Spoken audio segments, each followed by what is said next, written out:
Sam with the showing scalp flat top, particular about the point it made.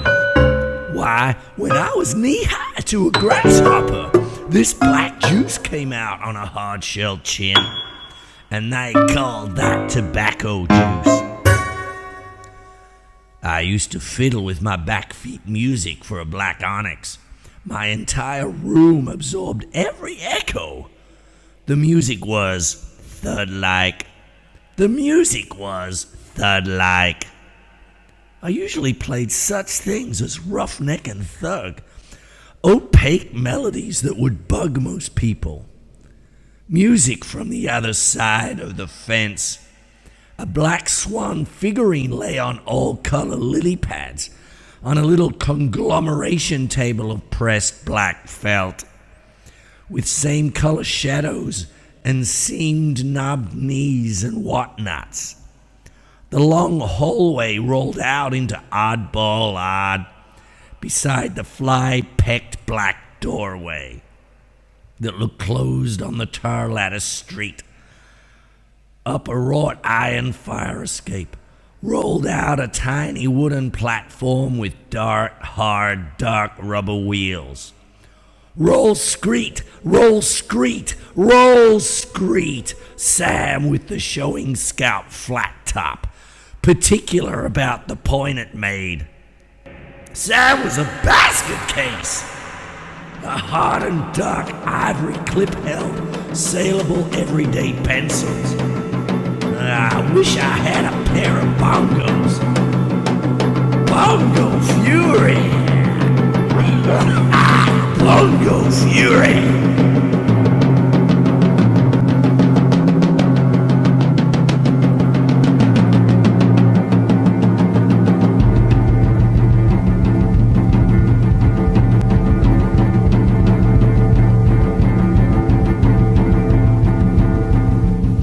Don Van Vleet, January the 15th, 1941 to December 17th, 2010, was an American singer, songwriter, multi-instrumentalist and visual artist best known by the stage name Captain Beefheart.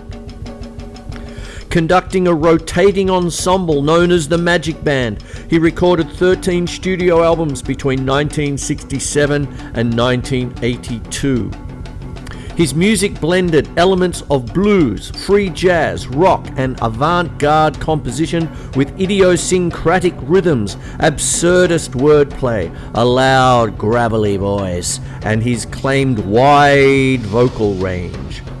Though reports of it have varied from 3 octaves to 7.5. Known for his enigmatic persona, Beefheart frequently constructed myths about his life and was known to exercise an almost dictatorial control over his supporting musicians. Although he achieved little commercial success, he sustained a cult following as an influence on an array of experimental rock and punk era artists.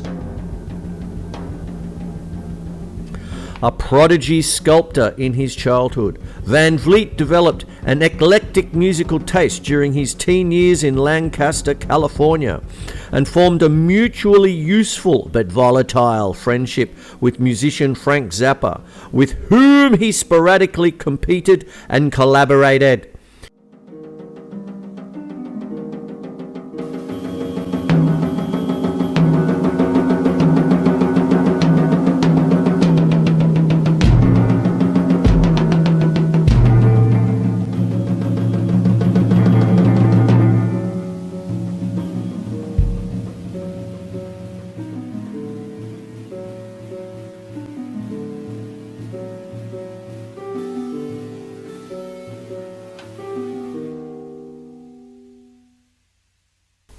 He began performing with his Captain Beefheart persona in 1964 and joined the original Magic Band lineup initiated by Alexis Snoofer the same year.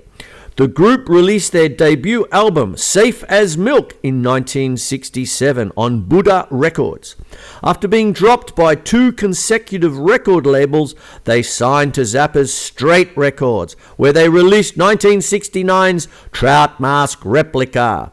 The album would later rank 58th in Rolling Stone magazine's 2003 list of the 500 greatest albums of all time.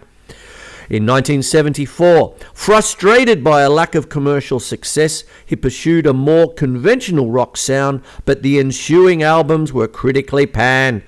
This move, combined with not having been paid for a European tour and years of enduring Beefheart's abusive behaviour, led the entire band to quit.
Tin-peened reindeer, metallically hoofed on glass, scorched cotton snowmen edged the corners, flesh-colored powder mountains, yellow lights melted cobwebbed articles, vague wire tunnels resembling peeled flesh caterpillars, housing very tiny red Christmas tree lights, the nativity scene reenacted in ivory soap, a bone shaved from age complete with tiny straw manger. The Christ child, its face replaced by an elephant's head. Intricate lace cups each ear and bands the trunk.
Beefheart eventually formed a new magic band with a group of younger musicians and regained critical approval through 3 final albums: Shiny Beast, 1978, Doc at the Radar Station, 1980, and Ice Cream for Crow, 1982.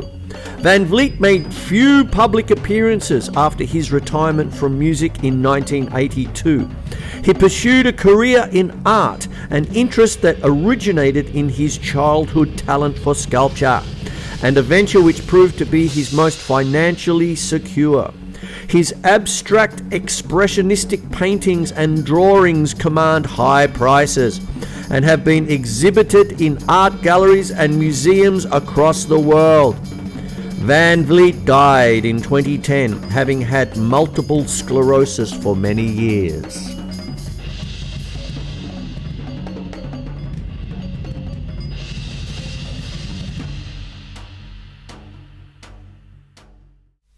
Hollow Smoke by Don Van Vleet, aka Captain Beefheart. Hollow smoke, the hole transmitting, her hair come out like red meat through a screen door.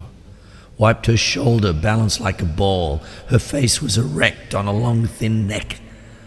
Light rubber mountains in the distance stretched under wind-blown spider webs. The wind puffed out, drank the blue sky. One milk cloud grazed the sun, sailed into black bag, hung to strapped around. The girl bowed and rested against her cocked hip. A row of buttons ran up her like raisins. Crisp colors, folds made shadows under her loose breasts. Feet orange rakes wiggled sand. The sea moved, returned, claimed one lace paper plate. Like a frayed damp fish, it spun and sank in a foaming circle. A sandwich corner flies in a gull's beak. She smiles, her fingers skim into green beads, drip roll and line off her greased palm. Clear salt diamonds sparkle on her nose. Black horn shadows her cheeks. Turn pink-red bulb darts into speech. And rests between glazed white. In a moment, I say, the day caught me full. Hot, open eyes swam blood grabs. Cloth grated, roughly damp where I sat. Black hair, fur, and wings, rancid rainbows. Hummed the half-eaten dead fish, silver and pink brine.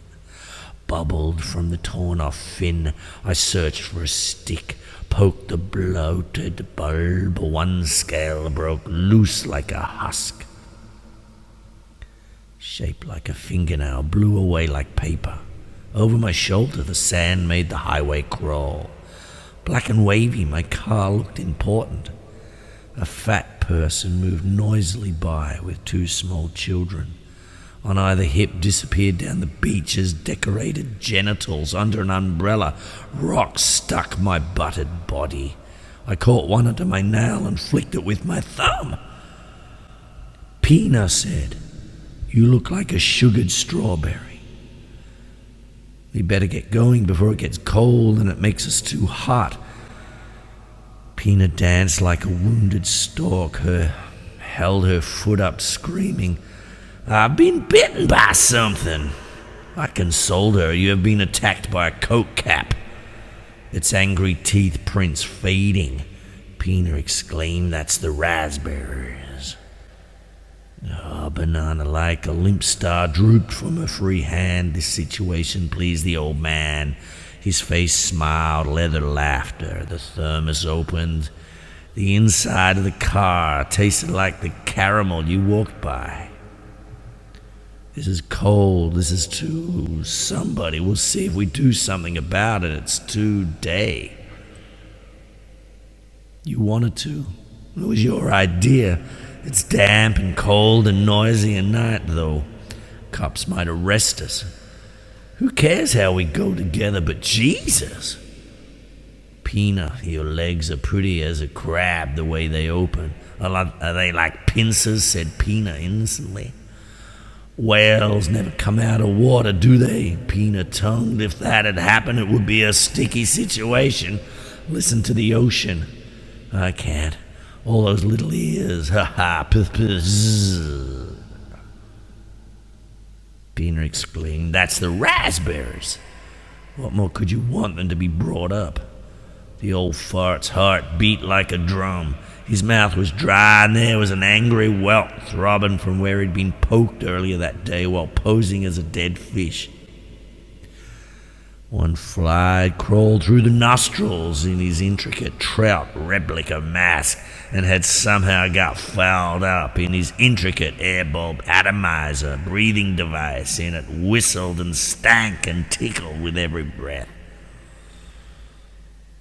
One leg had been torn off where the tube went in his mouth. He could feel it hanging from his lip, and the thought of it almost made him vomit. He was numb from the neck down, and was too exhausted at this point to dig himself out of the sand. His whole scheme had been foiled by the fog that gathered on the inside of the detailed view holes that, even upon close inspection, appeared to be eyes.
It's like a white onion-fleshed pumpkin, tiny black eyes and round paper hairs laughing like white colours, minced muted in the huffing, dry morning wind that jingled like fish bones.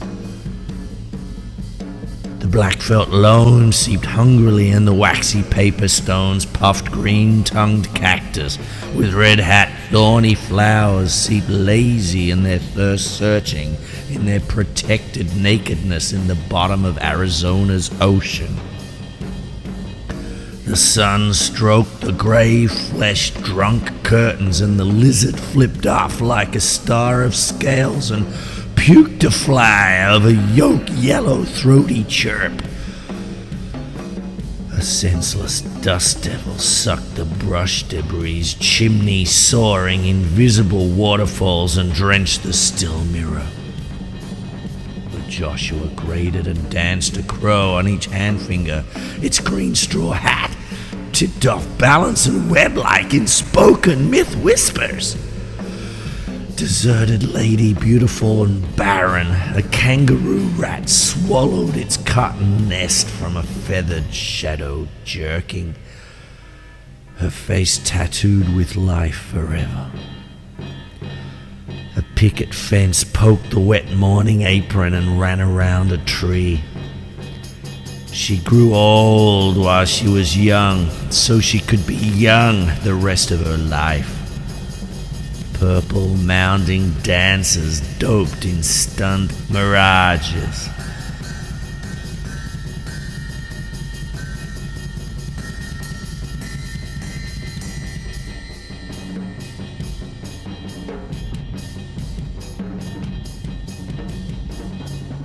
The relationship with Frank Zappa. Van Vleet met Frank Zappa when they were both teenagers and shared an interest in rhythm and blues and Chicago blues. They collaborated from this early stage with Zappa's scripts for teenage operettas such as Captain Beefheart and the Grunt People, helping to elevate Van Vleet's Captain Beefheart persona. In 1963, the pair recorded a demo at the Powell recording studio in Cucamonga as the Soots, seeking support from a major label. Their efforts were unsuccessful as Beefheart's Howlin' Wolf vocal style and Zappa's distorted guitar were not on the agenda at the time.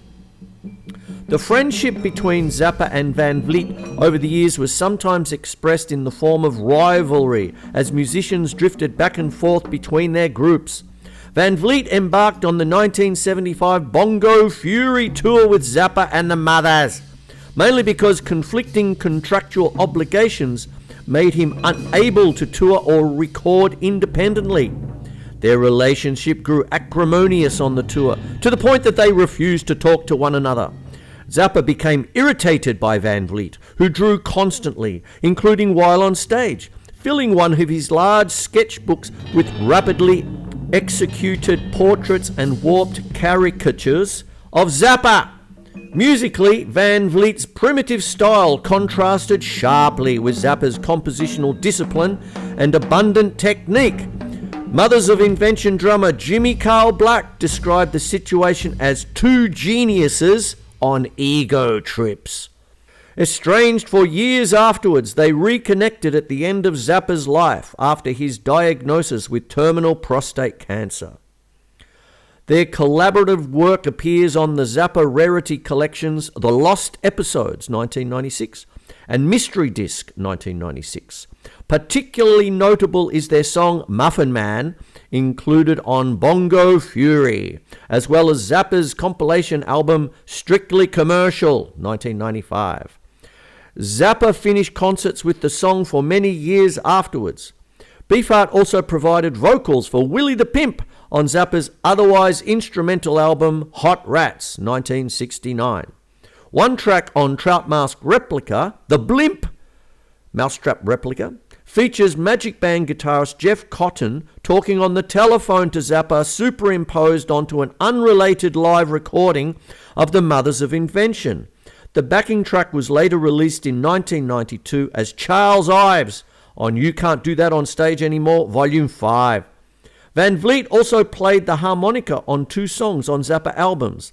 San Bernardino, credited as Bloodshot Rollin' Red, on One Size Fits All, 1975, and Find Her Finer on Zoot Allures, 1976. He is also the vocalist on The Torture Never Stops original version on Zappa's You Can't Do That on Stage Anymore, Volume 4.